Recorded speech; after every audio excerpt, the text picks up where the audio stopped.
Bonjour à tous et bienvenue pour une nouvelle preview sur la chaîne Le Foot US Media. Aujourd'hui, comme vous pouvez le voir, on est là pour la preview des Falcons et je vais tout de suite faire rentrer mon acolyte du Foot US Media qui sera avec moi ce soir, c'est Loki, fan des Browns et qui va donc nous parler de son ancien coach. Salut à toi Salut Loki. Edgar, salut tout le monde, salut le chat, salut les abonnés. Très content, je suis un peu impressionné par cette preview. Je t'ai pas prévu, mais très content d'y être. La première avec toi, donc hâte d'en parler, c'est clair. Eh ben parfait. Et pour nous parler des Falcons, qui d'autre qu'un autre membre de la team Foot US Media, c'est Jonathan qui nous rejoint aujourd'hui. Salut à toi Joe. Salut les gars, comment ça va? Salut mon Joe. Tranquillement. La grande forme. On a devant nous une bonne petite demi-heure, trois quarts d'heure pour parler des Falcons. Et pour démarrer tout de suite, on va faire un rapide bilan de la saison dernière. Et qui d'autre que toi, Joe, pour nous parler de la saison de tes Falcons l'année dernière? Qu'est-ce que tu en as pensé? Beaucoup d'attentes pour être déçu à la fin. C'est très Falcons.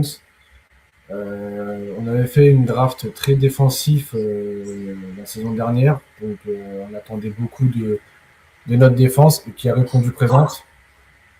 Offensivement, ça a marché assez bien, surtout le jeu au sol. On a remporté quand même de belles victoires, hein. On a battu les Vikings, Washington, les Bills. On a été chercher des belles victoires.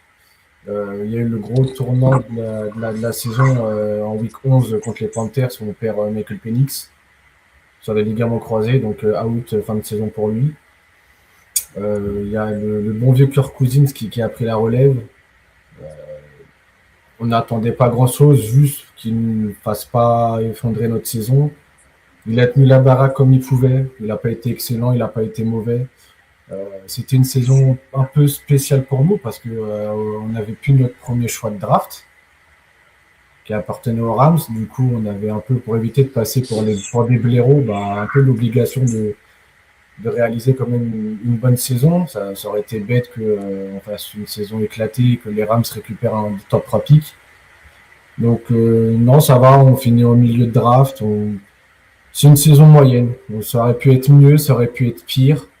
Globalement, ouais, très moyen, mais bon, c'est les Falcons, quoi. Ok. Et toi, Loxy, que tu as pu Bah, suivre, j'imagine par intermittence, mais qu'est-ce que tu as pu voir? je vais être plus concis parce que je suis pas le fan de Falcons, donc je suis pas le plus à même. Pour moi, l'année dernière, les Falcons, si on parle d'équipe Midas, c'est les Falcons en fait, qui est mid au possible, avec des flashs de talent, parce que l'effectif en lui-même est talentueux. Maintenant, est-ce que le coaching staff était défaillant sur la saison? Je sais pas. Oui, Apparemment, alors, le head coach était défaillant. Là, on est d'accord, je pense. le head Le- coach était défaillant, notre offensive coordinateur était un fossoyeur. On a vécu vraiment Jeff Ulbrich, notre defensive coordinateur, qui a vraiment fait du boulot petits oignons avec notre défense. Sinon, Ray Morris et notre offensive coordinateur, j'ai oublié son prénom, mais catastrophique. Genre, Oui, voilà, donc au final, l'effectif n'a pas bénéficié d'un coaching staff parfait, du moins le maximal pour faire performer certains mecs. Et quand tu vois la saison, tu as fait Bijan Robinson, qui est pour moi le meilleur running back de la ligue. Je le considère comme étant le meilleur. dis C'est vraiment bien. alors, c'est subjectif, hein, je préfère Bijan à d'autres. C'est subjectif. Ce qu'il a pu faire avec un coach, un corps off très naze et un head coach pas des plus performants, ça annonce une suite, du moins un avenir encore plus intéressant à suivre. Maintenant, le choix du head coach a été fait, on va en parler. Mais pour moi, l'année dernière, c'était Midas, avec du talent au possible à quasiment plein de postes. Moi, un poste sur deux était talentueux. Mais comme Jonathan l'a dit, la moitié du coaching staff était défaillant, en fait. fait, c'est hyper frustrant parce que nous, en tant que fans des Falcons, tu, tu regardes notre effectif au complet, tu te dis, c'est une très belle équipe, tu peux aller accrocher des playoffs, surtout dans une division comme la nôtre qui est globalement assez ouverte. Tu te dis que les playoffs sont clairement à ta portée et en fait, tu as ton coaching staff, tu as l'impression qu'ils font tout pour que tu sois mauvais. Et c'est frustrant, mais à un point, c'est horrible. Ok, donc ouais, on sent une saison 2025 qui est, on va pas dire à oublier, parce que comme vous avez dit tous les deux, il y a des flashs, etc. Mais il faut un renouveau, comme vous avez dit, au niveau du coaching staff. Et du coup, franchement, il y a eu des choix qui ont été faits par le general manager, etc. Il y a eu des choix qui ont été faits par Ryan Morris. Et l'arrivée du coup du coach Stephen Keshi, on va voir un peu les arrivées qu'il peut avoir du coup lors de l'intersaison. Je vais laisser peut-être Joe nous en parler un petit peu. On a noté, on va dire, les grosses arrivées, les gros départs, etc., plus quelques extensions qui étaient importantes. Toi, comment t'as vécu l'intersaison de Il y a juste un petit pro general manager, une petite coquille, mais c'est pas grave. Non, en soi, globalement, sur la Free Agency, globalement, je ne vois pas de hic à part. J'aurais aimé qu'on signe Kaiden Ellis, qui était vraiment notre capitaine l'année dernière en tant que mec linebacker. En plus, son père, il va du côté des Saints, donc ça fait encore plus mal. Après, Onyemata, honnêtement, il n'a jamais été. Honnêtement, j'ai rien trop à dire là-dessus. Il part très bien. Le plus important a été fait, l'extension de Bijan Robinson, Drake London. J'ai été assez étonné qu'on décide de re-signer Kyle Pitts. Parce qu'on sait que depuis qu'il est arrivé, à part sa saison rookie, où il fait une très belle saison, sinon depuis, c'est très compliqué pour lui. Après, il n'a pas été aidé par les très mauvais quarterbacks qu'on a eu et des coaching staff très moyens aussi. Au niveau des arrivées, on a eu Jawan Dodson qui est arrivé. Moi, j'ai une petite hype là-dessus. Je l'adorais quand il était à Penn State. On a perdu Darnell Mooney. Et en fait, tu vas lui demander un peu de faire la même chose. Tu sais, dans le slot, être un peu ton speedster qui va tirer le terrain. Je trouve que c'est une arrivée quand même hyper intéressante. Austin Hooper, un ancien de la maison qui revient en tant que tight end. Pour mettre derrière Calpit, c'est quelqu'un qui va pas mal t'apporter aussi sur le bloc. Donc très content de son retour. Jawan Taylor qui arrive. Forcément, on a perdu Caleb McGarry qui prend sa retraite. Du coup, il nous fallait un tackle droit en renfort absolument. T'as pris, on va dire, entre guillemets, le meilleur qui était, on va dire, encore dispo au niveau des free agency. C'est globalement, c'est solide. On a perdu aussi notre safety Dialfort, que moi j'adorais dans le slot. Pareil que j'aurais aimé signer. Après, je sais qu'il demandait un peu beaucoup d'argent. Donc au final, non, globalement, je trouve que c'est une free agency réussie avec les moyens qu'on avait. Donc maintenant, on va voir ce que ça va donner sur le terrain. Ok. Et on l'a pas là, mais aussi on avait, il y a évidemment la draft qui est arrivée avec, vous avez du coup au deuxième tour le cornerback Avion Terrell, au troisième le wide receiver Zachariah Branch, au quatrième le linebacker Kendall Daniels, au sixième tour vous récupérez le defensive tackle Ontario Thompson, le linebacker Harold Perkins Jr. et au septième tour Ethan Onyanwa. Toi, Loxy, qu'est-ce que tu penses déjà de ces petits mouvements, de la draft aussi? Avant de demander à Jonathan, parce que lui, il a pu ressortir des premiers entraînements et des premières semaines de training camp. Moi, j'ai très clair, la draft, je vais surtout ressortir un nom, et je pense que Jonathan en pense pareil. Harold Perkins, qui pour le coup est un excellent pick à ce moment-là de la draft. Il a malheureusement été souvent sujet aux blessures à LSU et mal utilisé. Faut comme le préciser, mal utilisé à LSU. Utilisé un peu partout. Le mec a jamais été fixé à un seul poste parce que trop talentueux. Et il est ce septième tour alors qu'il a ce talent first round, second tour maximum, je dirais. Voire troisième si on est chargé d'attention. Moi, c'est le seul que j'ai ressorti parce que c'est celui qui, je pense, par rapport à son rang de draft, peut faire la plus grosse impression aux Falcons en termes d'apport à la santé et à l'avenir. Donc vraiment excellent pick parce que le joueur ne méritait pas d'être parti aussi tard. On avait des raisons. Et Avion Terrell parce que frère de AJ Terrell. Et pour l'histoire, c'est cool qu'il soit chez son frère. Niveau intégration, c'est parfait. Il sera de son frère qui est un top 10 cornerback de la ligue, très sous-estimé, comme AJ Terrell, depuis tout ce temps. Donc, très bien, AJ Terrell fera le taf, je pense. Parfait, cornerback 2 avec ton frère, en cornerback 1. L'intégration, c'est parfait. C'est les deux pics que je vais ressortir parce que dans le draft, quand t'as pas de first, c'est dur de juger, en fait, malheureusement. Ouais, on est d'accord, clairement, une draft qui démarre au second tour, c'est toujours plus compliqué à juger ou à la mettre plus haute que d'autres, mais comme tu dis, il y a des choix intelligents et des choix aussi qui, dans les liens, etc., dans l'intégration, ça sera bien. Toi, Joe, ta draft, qu'est-ce que t'en as pensé? Bah, globalement, très satisfait, hein. Et on a répondu à quasiment la majorité de nos needs. Comme je dis, tu perds Dial Fort, qui était notre cornerback que tu mettais à l'intérieur. Et en fait, bah, Evian Terrell, dans le profil, ça se rapproche un peu de ce qu'on demandait de faire à Dial Ford. Du coup, en fait, tu vas juste prendre un meilleur joueur que Dial Ford, lui dire tu vas faire la même chose et ça va s'imbriquer parfaitement. En plus de ça, comme a dit Loxy, bah, il rejoint son frère. Il rejoint son frère, ils sont natifs d'Atlanta. Donc pour l'intégration, normalement, ça glisse tout seul. Zachariah Branch, très beau style aussi. Moi, je suis fan. C'est celui qui, là, actuellement, de ce que je peux voir sur les camps, qui impressionne le plus. Il est en train de manger, mais tous nos DB en a contre un. C'est terrifiant. Je pense que dans notre attaque, je pense qu'il peut aller clairement chercher la place de receveur numéro 2 très rapidement. C'est un mec qui est hyper talentueux. Je pense que même dans sa saison rookie, il va faire très très mal. Après, on a pris Kellan Daniels en linebacker. J'avoue, je ne le connaissais pas trop avant la draft. J'ai juste vu quelques tapes par-ci par-là. Ça n'a pas l'air inintéressant. De toute façon, il fallait qu'on renforce notre poste de mec linebacker en profondeur. On a eu le départ de Caden Ellis. Là, du coup, c'était hier. On a cut Trey Anderson.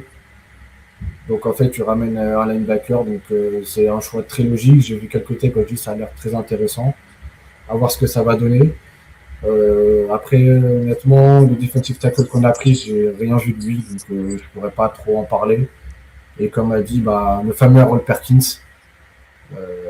Bon, ce qui commence à m'inquiéter un peu, c'est que je suis en train de voir qu'on est en train d'essayer en tant que Edge, en tant que Mike, linebacker. J'ai l'impression que même notre coaching staff, c'est pas vraiment comment l'aligner, donc c'est en train de m'inquiéter. Mais c'est un mec, si tu le mets à son bon poste, c'est un mec, tu regardes dans 3-4 ans, tu dis il est top 10 à sa position et pas 10e. Et c'est un mec que tu as chopé au 6e tour. Et le tackle qu'on a pris, pareil, au Niawa, j'avoue que. Bon, nous, on aime drafter des all-line sur notre dernier pick. Bon, tu le prends, ça te fait de la profondeur pour le practice squad. C'est pas inintéressant. Mais globalement, ouais, sur la draft, c'est très positif. On a souvent souffert, nous, Atlanta, de draft vraiment médiocre, nul.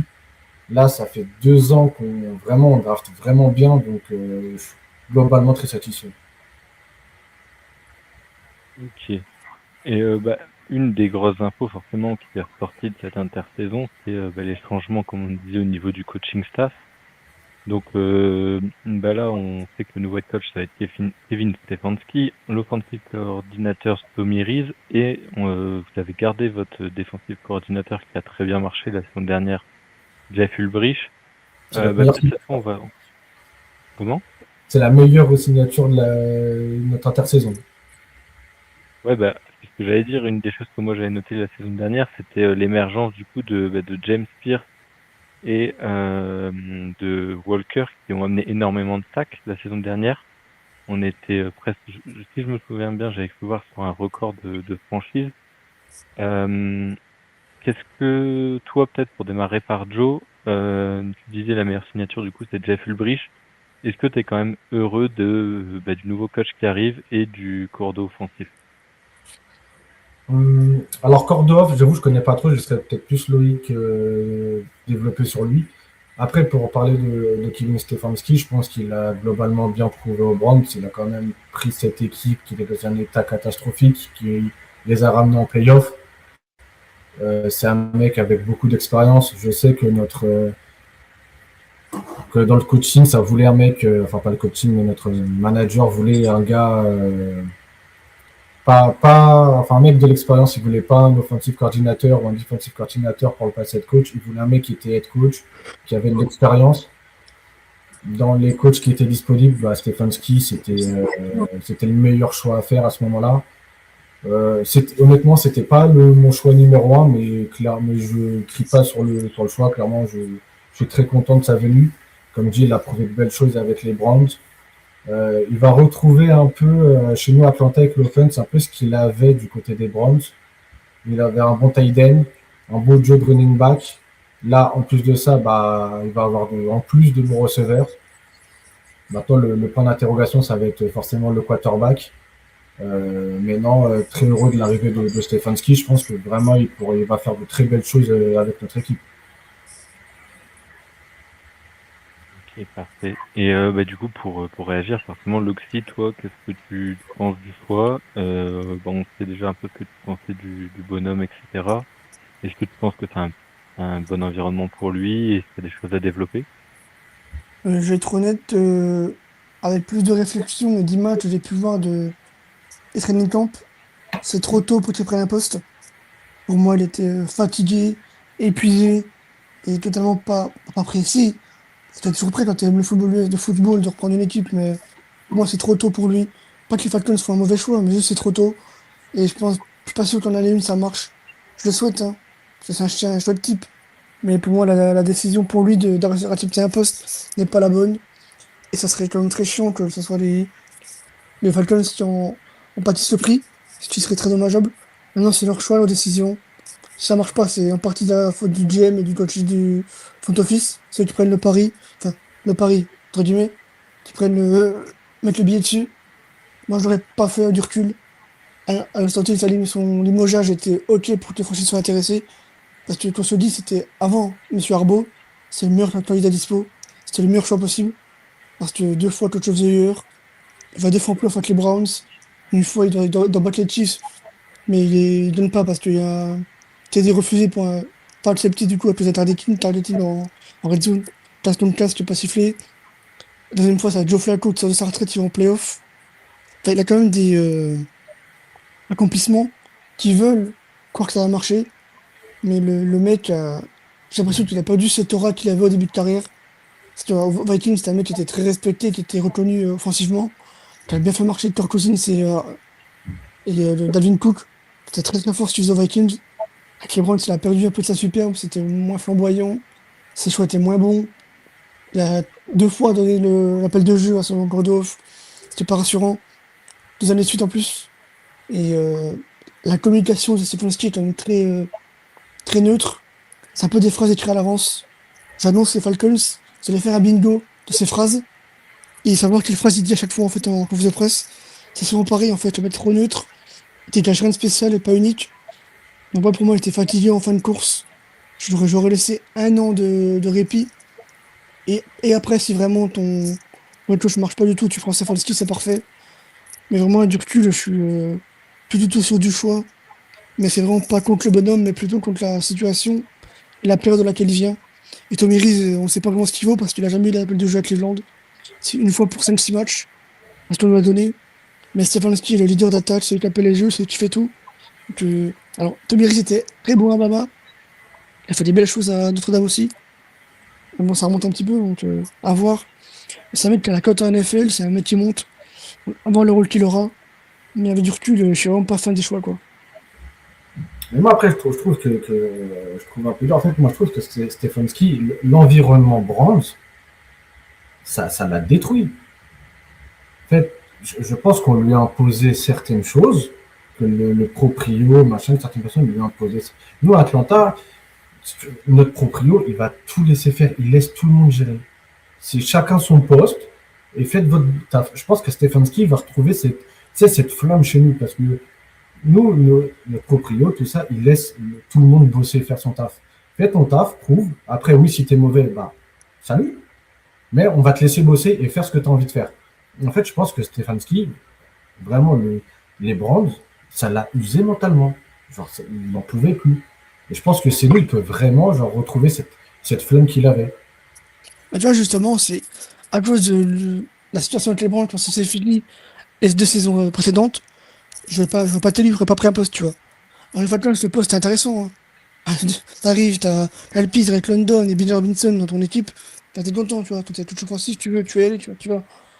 Mais pour moi, c'est pas le timing, en fait. Le choix des Falcons, je comprends, je peux avoir la vision, mais chose mis bout à bout, son état à lui, comment ça se finit, et là où il arrive, je suis pas fan, en fait.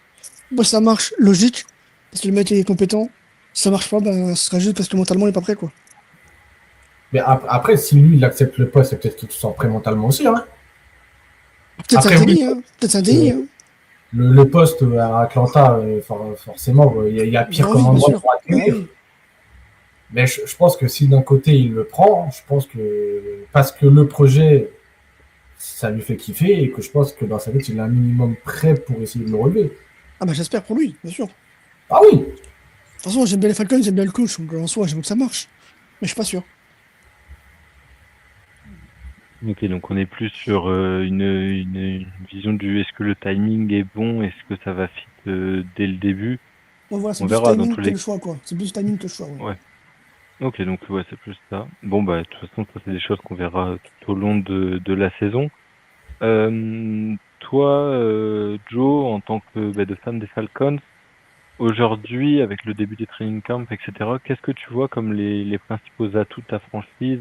On a déjà cité, hein, on a des joueurs de grand talent, Drake London, Bijan Robinson.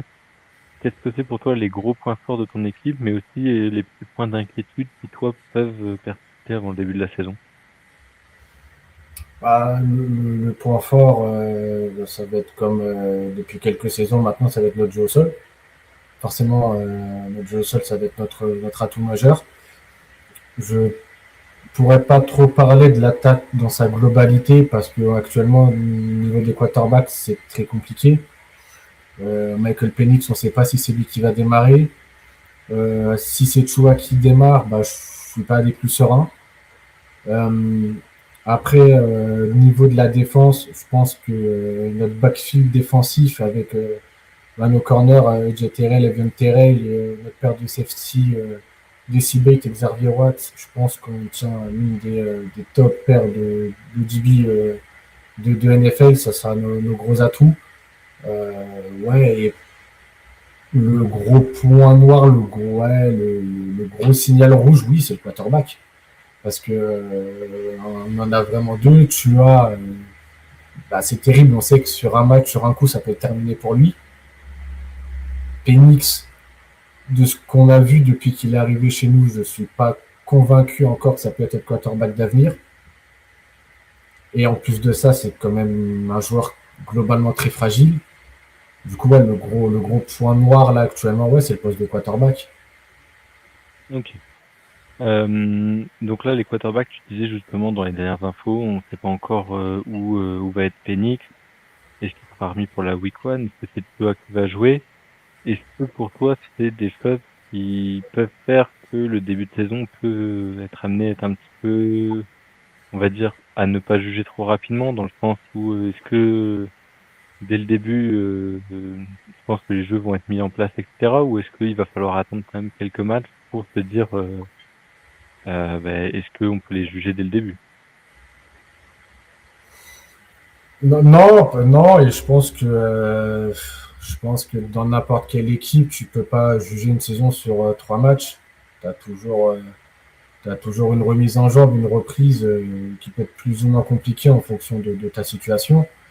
Euh, Forcément, si c'est Penix qui start, bah forcément, il va reprendre un petit temps d'adaptation parce que ça fait un moment forcément qu'il n'a pas rejoint un match officiel. Il y a forcément quand même, il va avoir, je pense, une petite appréhension au choc parce que quand tu reviens des croisés, bah, et que c'est une très longue blessure, bah t'as pas envie qu'il t'arrive la même chose. Je pense que tu vois aussi, il a un peu peur de prendre des coups à la tête parce que s'il en reprend un, t'es pas sûr que le mec il se relève. Donc, je pense qu'il va falloir être un peu patient. Mais moi, à l'instant T, pour la saison prochaine, honnêtement, je n'attends pas grand-chose. Euh, Comme je dis, je ne crois pas en Tua. Je pense pas qu'il va faire des miracles. Michael Penix, je trouve pas que c'est un quarterback. Pour moi, actuellement, ça sera pas notre quarterback d'avenir. Je parle peut-être trop vite, mais je le trouve encore beaucoup trop brut, beaucoup trop inconstant. Je sens pas de sérénité en lui quand il a le ballon. Oui, il a montré quelques jolis flashs sur certaines pages, sur certains plays. Oui, mais j'en ai vu trop peu. C'est un quarterback qui n'arrive pas à enchaîner 2 saisons sans se blesser. Donc voilà, moi, honnêtement, je n'attends pas grand-chose cette saison. Je suis même très pessimiste sur notre saison. Donc voilà, oui, il ne faudra pas juger trop vite, mais en même temps, je ne m'attends pas qu'on fasse une grande saison non plus. Donc je ne serais pas non plus, si on démarre la saison en 0 victoire, 4 défaites, je ne serais pas étonné non plus, quoi. Ok. Du coup, est-ce que aussi, on a vu les petits rajouts que vous aviez pu faire, etc. On a parlé notamment des wide receivers. Tu nous disais que du coup, Zachariah Branch faisait une forte impression au training camp. Est-ce que pour toi, par rapport à l'année dernière, à quel niveau tu situes ta room de receveur? Est-ce que tu la vois au-dessus ou en dessous de celle de l'année dernière? Parce qu'on voit qu'il y a eu des départs, on disait celui de Darnell Mooney, et l'année dernière, on avait quand même un fort jeu lié à Bijan et Drake London. Est-ce que toi, pour cette année, t'espères du coup on va dire une room équilibrée, hein, forcément, parce que quand t'as Drake London, les ballons vont vers lui. Mais est-ce que tu t'attends à avoir des joueurs qui voilà vont se montrer, que ce soit Branch, Dodson, pour apporter, on va dire, un peu plus de solutions, justement à des quarterbacks qui eux auront besoin de peut-être de solutions plus rapides, parce que retour de blessure, peur de prendre des... Bah, peut-être pas meilleur, mais je pense plus adapté. Parce que on n'avait pas des receveurs à part dans les Mooney qui était un peu le speedster, celui sur qui tu pouvais lancer rapidement. Là, on sait que Penix aime aussi, c'est pas trop un quarterback qui aime garder le ballon trop longtemps. Il aime bien s'en séparer rapidement. Là, tu lui donnes Zachariah Branch et Jalen Dodson. Je pense que ça va un peu, que ce soit pour lui ou pour Tua Tagovailoa, ça sera un peu leur soupape de sécurité en fait. Ils vont avoir plus d'options rapidement pour lâcher le ballon. Parce qu'on sait que Drake London, souvent ses catchs, c'est du 50-50. On sait que Penix, c'est pas le mec avec le plus de précision. Et on sait que Tua, c'est pas quelqu'un qui. On sait que c'est un quarterback qui aime lancer la balle rapidement, qui aime mettre un rythme rapide sur son offense. Mais je pense que la receiver room n'est pas meilleure, mais elle est mieux orientée pour nos quarterbacks. Ok. Toi, Loxy, est-ce que tu vois des atouts, des faiblesses chez les Falcons dont on n'a pas forcément parlé, que tu vois sur les lignes Ah, je t'aurais dit comme Jonathan, parce que c'est obvious les qualités et les talents des Falcons, London Bijan. On a fait changer de côté de l'attaque, côté de l'équipe en défense. La room de DB, je pense, est une force des Falcons en devenir. David Watt, c'est excellent possible. Jesse Bates, c'est encore une fois un des meilleurs safety de la ligue. Et tu rajoutes ça à JTRL qui est sous-coté au possible, qui est excellent. T'as le petit frère Terrell qui était un très gros prospect qui vient d'arriver. Et j'ai ajouté aussi un nickelback, notre Billy Bowman, qui on n'en a Oui, pas entendu parler, mais qui a montré de très belles choses cette saison. C'est l'un des joueurs qui m'a le plus impressionné, parce que c'est pas un mec, parce que moi je le suivais un peu quand il était à Oklahoma. Bon, il était bon, mais je ne m'attendais pas à ce qu'il vraiment, dès sa première saison, il ait un impact aussi fort sur notre défense. donc ouais, moi je dirais la room de DB parce que c'est pas un truc que l'on pense en premier avec les Falcons. Parce que t'as Bijan, comme je disais, London et Kyle Pitts qui sont pas des superstars. Enfin, si Bijan est une superstar, London n'est pas loin. Et Kyle Pitts était très coté, donc c'est pas les joueurs auxquels tu penses en premier. Mais ouais, la room de DB est très sous-estimée. Et je serais pas surpris que un ou deux de ces gars fassent 3-4 tirs dans la saison, tu vois. Bon, Watt, c'est sûr, je pense. Parce que c'est le prototype naturel du playmaker. Mais ouais, la room peut être très chaude à affronter, ouais. Ça clique, bien sûr, ça clique pas. Peut te faire ouvrir, hein, mais ça clique, c'est très fort. Comme dit, honnêtement, on n'a pas changé de corps de off. Le corps de off, il a su vraiment tirer le meilleur de tous nos gars en défense. Donc, forcément, je pense que cette saison, ça va cliquer. À voir comment, surtout, il va combler du coup la perte de Jalen Walker, qu'on perd pour la saison, parce que malheureusement, il vient de se faire les croisés. Donc, à voir comment il va combler cette perte-là. Est-ce que ce sera Roll Perkins qui va prendre un peu ce rôle le tight end backer à voir, mais sinon, moi, je pense que ouais, notre force numéro 1, à part oui, le jeu au sol, oui, c'est clairement notre défense, quoi. C'est notre Zubi. Ok, bon, on a fait le tour un peu des forces et faiblesses. Si vous avez rien à rajouter, on va pouvoir passer à votre calendrier un peu. Donc pour le dire rapidement, vous vous déplacez chez les Steelers pour commencer la saison. Ensuite, vous recevez les Panthers, vous allez chez les Packers, puis chez les Saints. Vous recevrez les Ravens, les Bears, les 49ers. Ensuite, vous allez chez les Bucks. Vous allez jouer en Espagne, les Bengals à Madrid. Ensuite, vous recevez les Chiefs. Votre bye week est en week 11, donc c'est une bye week plutôt tardive. Et ensuite, vous allez chez les Vikings, vous recevez les Lions, vous allez chez les Browns, vous allez chez les Commanders, et vous finissez avec 3 matchs de division où vous allez recevoir les Bucks, les Saints, et vous finissez la saison chez les Panthers. Toi, comment tu vois ce calendrier? Parce qu'on peut le découper quand même en plusieurs étapes. On a un début de saison assez long, parce que votre bye week est qu'en week 11, vous allez en plus vous déplacer à Madrid, et vous finissez la saison par 3 matchs de division. Comment tu ressens un peu ton calendrier? Est-ce que c'est un calendrier qui t'arrange par rapport à la physionomie des quarterbacks, etc., de ton équipe? Comment tu le vois? Bah, c'est un calendrier qui est compliqué, hein. C'est, il est vraiment pas évident quand tu vois qu'on se fait un joli enchaînement Ravens, Bears, Niners, Tampa Bay, Bengals, Kansas City. Là, dans le lot, honnêtement, je sais pas si on prend une victoire. Tu vas peut-être aller en chercher une contre possiblement les Niners, que je pense que c'est prenable. Mais voir Kansas City, voir comment l'équipe est tourne. Mais non, on a un calendrier qui est très compliqué. Une bye week, comme tu as dit, qui arrive en week 11. Moi, cette saison, je le dis, si on atteint les 6 victoires, je m'estime quand même heureux. Parce que les Steelers, c'est un peu l'équipe qu'on peut battre, mais on peut se faire battre, c'est un peu l'équipe piège. Les Packers, sincèrement, je sais pas trop comment. Je ne saurais pas dire si on peut les battre, s'ils peuvent nous battre. Je trouve que c'est quand même bien équilibré. Désolé Loxy, je pense que les Browns, je pense qu'on va les battre. À voir Washington comment ça clique aussi, mais non, les Vikings, je pense qu'on les bat, mais ça va être compliqué. Les Saints, ça a l'air de très bien tourner. Les Panthers, ça devient sérieux aussi. Non, je trouve qu'on a un calendrier quand même bien bourbier, parce que quand tu regardes les équipes entre guillemets les plus faibles qu'on a affrontées, c'est quand même des équipes quand même relativement pièges. Donc moi cette année vraiment, je me dis si on atteint les 6 victoires, je pense que ça serait déjà pas mal. Ok. Toi, Loxy, tu vois comment les Falcons? Est-ce que pour toi, Joe est un peu dur? Est-ce que c'est... Non, parce que je Ouais, n'aurais pas le calendrier aussi compliqué. Personnellement, je ne pourrais pas citer aussi Bourbier. Mais ouais, 6, 11, 7, 10. Allez, huit, Ouais, 9. 8, 9 si tu arrives à cliquer offensivement. Peut-être sur un match au talent ou si tout clique, tu si peux t'arrives à rouler sur prendre une les équipe, tu Bengals, vois. Mais... tu vois, si t'arrives à prendre les Bengals, s'ils n'arrivent pas, tu sais, vu qu'on a une bonne défense aérienne et que leur défense n'est pas au top, c'est prenable, mais ça reste très bourbier. Ouais, 6 Dessus, points. vous en prenez moins 3 de division sur les 6. Faut pas abuser quand même non plus, c'est évident. Ah, Et franchement, j'attends pas. les Commanders, je pense que vous le prenez, à tout le respect.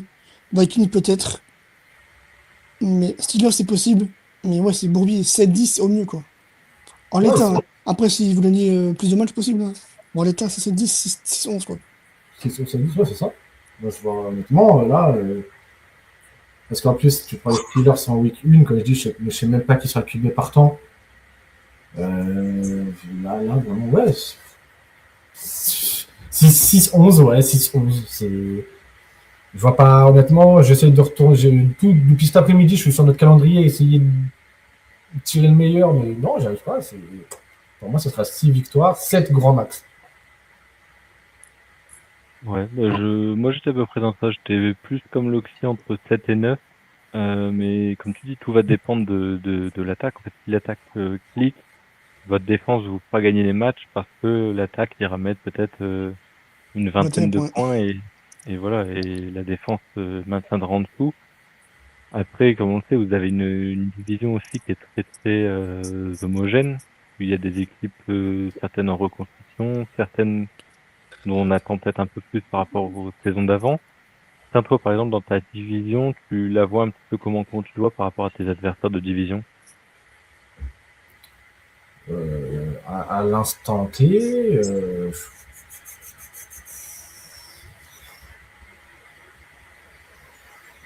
je pense qu'on est troisième.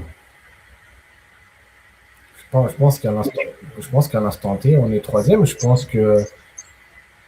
que ça, la première place, ça va se taper entre Tampa Bay et les Panthers. Et la troisième, je serais pas étonné que peut-être, alors j'ai pas le calendrier des Saints sur les yeux, mais je serais pas étonné qu'on termine nous et les Saints au même bilan, quoi. Et qu'on soit quatrième, soit troisième, mais avec le même bilan à la fin, quoi. On sait que là, actuellement, les Saints, ça a bien tourné la fin de saison dernière. Leur quarterback a l'air de bien fonctionner. Je pense qu'actuellement, ils ont un meilleur QB que nous. Donc, ça peut rentrer dans la balance. Donc, ouais, troisième, parce que ça me fait quatrième, je dirais, parce que ça me fait chier de le dire, mais parce que j'ai pas envie de voir les Saints devant. Mais ouais, 3-4. 3-4, je pense, à égalité avec les Saints à la fin de saison. Ok, donc possiblement, on va dire une week 17-18 qui est décisive pour un peu le classement de division, quoi. Ouais, à peu près comme on l'a depuis 2 ans maintenant dans notre division, quoi. Ça se joue souvent sur les 2 derniers matchs. Ok. Toi, Loki, en accord avec ce classement? Oui, moi je dirais troisième parce que ouais, alors je prends juste sur le talent et sur la construction. Je pense que les Saints sont pas beaucoup plus forts, ou pas vraiment forcément plus forts que vous, mais tout dépend le calendrier que les Saints en fait. Il se peut que les Saints soient un calendrier plus avantageux et qu'ils finissent devant vous, ça reste forcément meilleur. Parce que c'est un peu là, vous êtes dans une division où tu peux être en 7, 11, 7, 10, ou 6, 11, 7, 10 et deuxième, tu vois. Parce que c'est une Ouais, division assez faible, tu es en playoff en 9, 8, 8, 9, tu es en playoff. Donc vraiment, c'est. Alors, la division est ouverte, mais faible. Donc c'est paradoxal en fait. en fait, comme je dis, tant que nous. En fait, là, pour moi, ce qui est dur du jeu de la saison, c'est comme je vais le répéter, mais niveau quarterback, on est dans le flou total. On est dans le flou. Ouais. Est-ce que du coup, tu peux te dire que la saison, en dehors du classement que vous allez avoir de votre division, du classement même général, etc., est-ce que pour vous, l'intérêt, c'est aussi cette saison de faire un choix définitif, de vous trouver votre QB1? Donc, est-ce que Penix revient à temps et il arrive à prendre sa place? Est-ce que sinon, du coup, c'est toi qui peux avoir les essais, etc.? Et est-ce qu'à la fin de saison, on peut arriver dans une situation où l'année prochaine, il y a volonté d'aller chercher un QB à la draft, sachant que ça peut être une draft avec quand même un certain nombre de joueurs intéressants. Moi, cet avis n'engage que moi dans la commune. Mais pour moi, c'est l'année où soit Penix, tu nous montres vraiment de quoi tu es capable, tu nous montres que tu as step up et que tu peux tenir cette équipe et que le leader est notre QB d'avenir. Soit oui, à la fin de saison, avec la draft, on essaye de trouver notre quarterback. De toute façon, j'ai envie de te dire, que ce soit Penix ou tu as notre QB, si tu finis dans le top 5 de la draft et que tu peux prendre un quarterback, tu le prends. Oui. Quoi, est-ce que tu ne prends pas un top 5 quarterback dans une draft parce que tu as Michael Penix? Non. Moi, j'ai vu tous les matchs des Falcons. Je vous le dis, Penix, c'est faible. Penix, si, c'est facile à dire, mais si tu n'avais pas Bijan Robinson et Tyler Algier en tant que running back, c'était catastrophique. Il manque de précision, il manque de constance, ça manque de toucher de balle. C'est quelqu'un qui, pour l'instant, tu as l'impression de voir un mec en NCAA qui débute alors que le mec, il a 27 ans, quoi. Et il est en retard en fait, il est en retard, c'est tout quoi. Mais tu vois des flashs, tu vois certains flashs, certaines passes, tu te dis, putain, c'est élite ce truc, c'est beau, tu vois, c'est élite. Mais c'est tellement inconstant. En fait, si on va dire tu affrontes une équipe qui arrive à contenir ton jeu au sol, c'est pas Penix qui va aller gagner le match, alors que tu as les receveurs pour. il te fera pas gagner le match. Et je crois que c'est ce qu'on a eu un peu contre les Colts, je crois en Allemagne, où notre jeu au sol, il me semble qu'il avait un peu de difficulté. Ben, il t'a pas fait gagner le match. Et en fait, là, oui, pour moi, oui, si vraiment il ne monte pas un vrai step-up, est-ce qu'honnêtement, je pense qu'il n'y arrivera pas parce que, comme tu dis, le mec en plus revient des croisés, donc il va forcément leur avoir un petit temps d'adaptation. Oui, si l'année prochaine à la draft, tu es en position pour récupérer un top quarterback, ah oui, tu fonces. Tu fonces. Ok, donc ouais, ça va être une saison à la recherche de certitude et on va dire, de briques pour construire l'avenir des Falcons. On a déjà bien évoqué tout ce qui était saison passée, intersaison et début de vos training camps, etc. Toi, Joe, si tu étais le GM des Falcons aujourd'hui, qu'est-ce que tu aurais fait? Qu'est-ce que tu ferais pour tout simplement pour ces Falcons? Bah, comme je viens de le dire, préparer l'avenir au poste de quarterback. Parce que pour moi, actuellement, Penix n'est pas notre QB d'avenir. Je pense pas qu'il va progresser. Donc, ouais, si, c'est de ouais, regarder à l'avenir. Et il y a potentiellement une belle classe de quarterback qui peut se présenter l'année prochaine. Donc, je pense que ouais, c'est le moment d'enfant de trouver notre quarterback. On a essayé de manger notre pain dur entre Desmond Rider, Marcus Mariota. Je pense qu'on a assez souffert. On veut enfin notre gars pour l'après Matt Ryan. Enfin avoir notre gars qu'on peut avoir pour 10-15 ans. Ouais, là, si j'étais GM, c'est de me dire, bah écoute, je prends Penix dans le bureau, je lui dis, écoute, mon pote, c'est cette saison où on arrête. Ok, ok. Loki a une réaction sur cette idée? Je suis totalement d'accord. Le QB est le poste le plus important en NFL, malheureusement. On peut dire ce qu'on veut, peut être dominant dans d'autres postes. Si t'as pas de QB, tu vas nulle part. Et après, moi, j'ai un avis très tranché et un peu à tout courant. Pour moi, Tua est un meilleur QB que Penix à l'heure actuelle. Et si je suis les Falcons, je fais starter Tua Tagovailoa. Alors, Tua a beaucoup de tort. Tua a souffert de certaines choses, mais Tua a été un des meilleurs QB de NFL pendant un an. Il a été meilleur passeur de la ligue. Il envoie quasiment 7 milliards avec un, bon, après, top coach, hein. Mais Tua a pu se montrer en NFL pour que je lui dise, pour que je sache Stéphane Stefanski, je lui dise, t'as les clés sur la saison, ça marche pas, de toute façon, c'est sur un an, tu pars, c'est pas grave, et on prend un QB à la prochaine draft. Ou soit, ben, ça marche, ok, on se donne du temps, on se rajoute 1 ou 2 ans sur le contrat, on prend Jeremiah Smith, un draft, parce que je pense que c'est le seul mec qui peut te faire dire, ok, pas de QB, on se le dise, hein, c'est le seul mec qui te dit, ok, pas de QB. Donc, ouais, moi, je pense que je fais starter Tua, et Penny, soit je trouve une porte de sortie ailleurs, dans une équipe où il pourra jouer un peu, ou sinon, c'est ton QB2 pour l'avenir. Mais moi, j'ai beaucoup de mal avec Penix et beaucoup moins de mal avec toi. Vraiment, je pense que ma décision, c'est de faire starter toi. Ok. D'où une réaction? Non, bah, enfin, moi, honnêtement, ça me. Oh, c'est ça- pareil, ça- quoi. non, non, non, moi, en vrai, ça m'embête de mettre tu sur le terrain, ça m'embête. Parce que j'ai pas envie qu'il crève clairement avec notre maillot. Oui, ce serait Donc, chiant, ouais, pour le coup, ouais. et voilà, tu vois, j'ai pas envie de le faire sortir, mais oui, oui, tu as intrinsèquement meilleur qu'un Michael Penix. Il est meilleur maintenant. En fait, moi, j'ai envie de mettre Penix parce qu'en fait, pour moi, tu vois, si vraiment tu vois, si tu me dis que là, il fait une saison top et ça devient, c'est lui notre QB d'avenir, entre guillemets, parce qu'il est un peu âgé, bon, j'y crois pas du tout. Moi, en fait, je préfère te dire, si Penix, il est prêt week 1, tu le mets. C'est la saison où il doit prouver. Tu vois, entre guillemets, c'est ton QB backup. T'as Tua en QB2, c'est bien. Si Penix il se casse la gueule, tu mets Tua, t'es bien. Mais je veux mettre Penix pour être sûr de me dire, ok, soit c'est lui pour l'avenir, ou soit bah, bah, tu arrives à la week 11, tu vois ce qu'il a fait, tu vois si c'est bien ou pas bien. Et là, tu prends la décision. Ok, parfait. Bah, je pense qu'on a fait à peu près le tour du sujet. Et puis, dans tous les cas, on souhaite une très bonne saison aux deux QB et on verra ce qu'ils vont nous proposer et surtout les choix des coachs pour la week 1. Joe, merci à toi d'être venu. On peut te suivre Falcons FR sur X. Est-ce que tu as un autre endroit où on peut te suivre, d'autres choses qui arrivent, des choses à nous annoncer? Bah, sur Falcons FR. Je suis aussi Misou France sur Twitter pour toute l'actualité sur le collège football avec Missouri.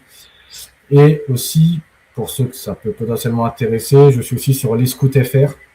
Donc ça, c'est une page, c'est plus axé vraiment sur la draft et les prospects. Et un bon mois et demi, 2 mois avant la draft, on sort des fiches scouting sur les prospects qui vont se présenter. Si ça peut aider les gens à voir un peu plus clair sur des joueurs qui se présentent. Donc voilà, principalement, ouais, ces trois-là. Ok, super, bah, merci à toi. Et puis, dès demain, vous pourrez retrouver une nouvelle preview des Cowboys pour demain sur la chaîne du Football Media. N'hésitez pas à nous suivre sur Instagram, sur X, sur TikTok. Il y a toujours plus de contenu qui va arriver cette année. Et puis on a la nouvelle chaîne YouTube aussi, vous pouvez vous abonner. On a tout redémarré à ce niveau-là au propre. N'hésitez pas à nous suivre sur tout ça. Un grand merci aussi à toi, Loki, pour ta Avec présence. grand plaisir, grand plaisir. Et bien parfait. Et puis je pense qu'on a été complet. Et puis ne vous inquiétez pas, le football américain arrive très très vite. La pré-saison c'est dans très peu de temps. Et merci à tous et bonne écoute. Allez, salut. Salut à tous.